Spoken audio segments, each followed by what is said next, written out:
Well, good morning. It is incredibly dark here this time of morning. I just dropped kids off to school.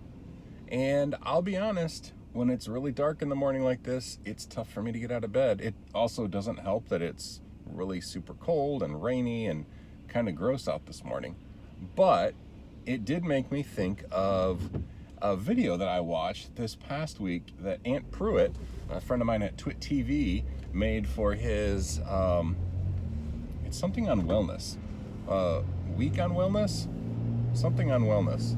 Maybe, I don't know. Whatever a show is, I'll link in the notes. But he reviewed a product from some company. Again, I'll review it, or I'll put a link in the notes. And it's this cool little desk or nightstand lamp that has different color temperatures, and it'll do automatic timing so that at night you don't get the blue light that keeps you awake, and it kind of like slowly fades, and then in the morning to wake you up, it fades from nothing and slowly gets brighter, kind of like the sun coming up in your room. It also has a white noise generator. I think there's different options. It has a nice subtle little digital readout clock, kind of like a clock radio, but nicer looking. It looks like it's covered with that same sort of gray fabric-like material that Google Homes, like the old Google Home devices, are made with. Anyway, it looks really cool, but it made me start thinking about sleep, because I have been plagued with insomnia. It's been a thing for a long time. You know, I had a car accident. If you don't know about my car accident, well, I guess I could put a link in the description for that too. But basically, I had a car accident, hit my head. I don't remember anything before March of 1999, like my childhood, everything's gone. Part of recovering from that has been a weird issue with insomnia on and off. And it's just been something I've dealt with, not always well. But here's something that's interesting.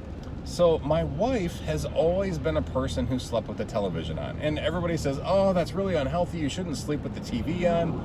And that's true. But, you know, that's how she fell asleep. She couldn't sleep without the TV on. She started to have an issue, not really sleep apnea, we don't think. She's actually doing tests and stuff with to check her blood oxygen level, all sort of stuff, or all sorts of stuff like that when she sleeps. But she would stop breathing, like she would be laying funny and kind of like snoring, but also like not breathing right. Anyway, she wasn't getting good night's sleep, so she went to a sleep doctor, and he worked with her through a lot of things and described her sleep patterns and all that kind of stuff. And he was really adamant that the light from the television would cause poor sleep. So she had she's like, okay, but I can't sleep when we turn off the television. And he said, well, what about if you somehow, made sure the screen was off, but the audio from the television show is playing? Now, it didn't seem like that would make a big difference for her, because having the lights and everything kind of playing and activity going on, we thought, and she thought, is what helped her stay asleep. It turns out it was really the audio from the television show. So what we do now, she has a pretty decent Bluetooth speaker on her nightstand. She has, we actually use Plex to watch TV. So she'll play a Plex show on her phone and put the screen face down, so that that it's completely dark, but the audio from the TV show playlist keeps going all night long, and it actually did a good job. She started sleeping, a lot better. But here's the thing: I started sleeping in a way that I haven't slept literally since I can remember. The audio does not affect my sleep. I really thought that the audio would be the part that would keep me up, like people talking, dialogue, television show. No. I sleep like a log while the audio is playing, and it's not super quiet. The audio is playing at a television-like volume, but I sleep like a log. It's amazing. I dream like I don't remember my dreams being as plentiful or as vivid in years. And they're not always about the television show either. It's just been fascinating to me. So I guess the pro tip here is, if you're somebody who sleeps with the TV on, or your significant other sleeps with the TV on, see if they'd be willing to just sleep with the audio of that on, and make sure the screen is dark. now, since things got better, my wife has become this militant light extinguisher in our room. As you can imagine, I'm kind of nerdy, and oh wow, that's an interesting effect. The brake lights in front of me are what's causing that. But anyway, so she's militant now about lights, and there's chargers on my nightstand. I'm charging batteries most of the time, and I have a bone conduction headset that's charging. There's a Google Home and an Amazon Echo, and all of these things are on my nightstand. I have a really big nightstand too. It's not just a regular little table. So all these things are up there, like blinking, flashing lights of different varieties as they charge.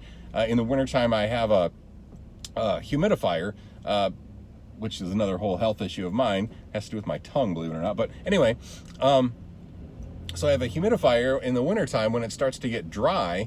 And I woke up the other morning because it was pretty dry out.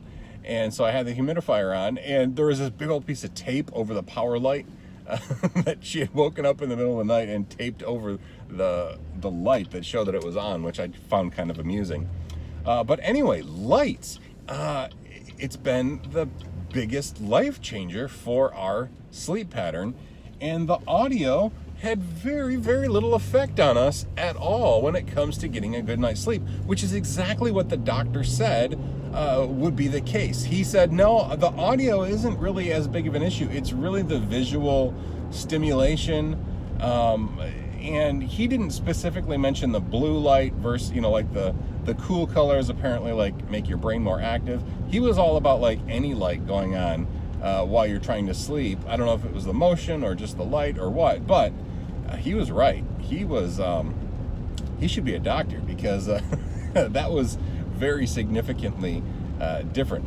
That said, looking at Ant's review, this cool little light thing, kind of cool, because the idea of waking up in the morning to it slowly getting brighter is something that I've been considering doing with home automation stuff. There are light bulbs or like Hue bulbs or pretty much any other dimmable LED based light bulb where you can have the temperature be a warm temperature and slowly get brighter and brighter and brighter. So that was going to be my plan.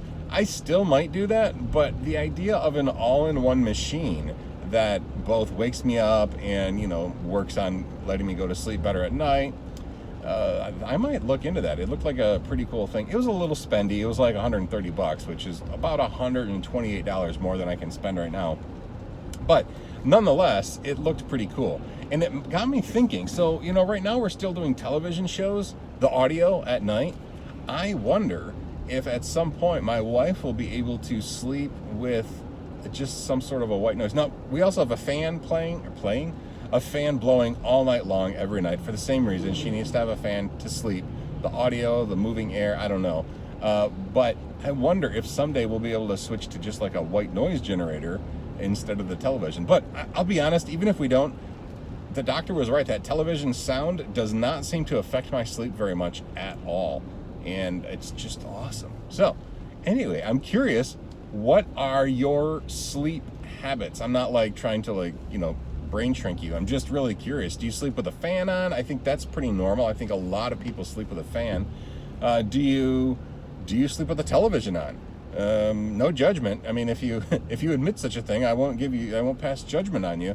But again, it made a difference when we switched off the visual part of the television. Yeah, I guess that's it. So the darkness, I'm about to wrap up here, but the darkness will get better. I think November 1st is when daylight savings time ends.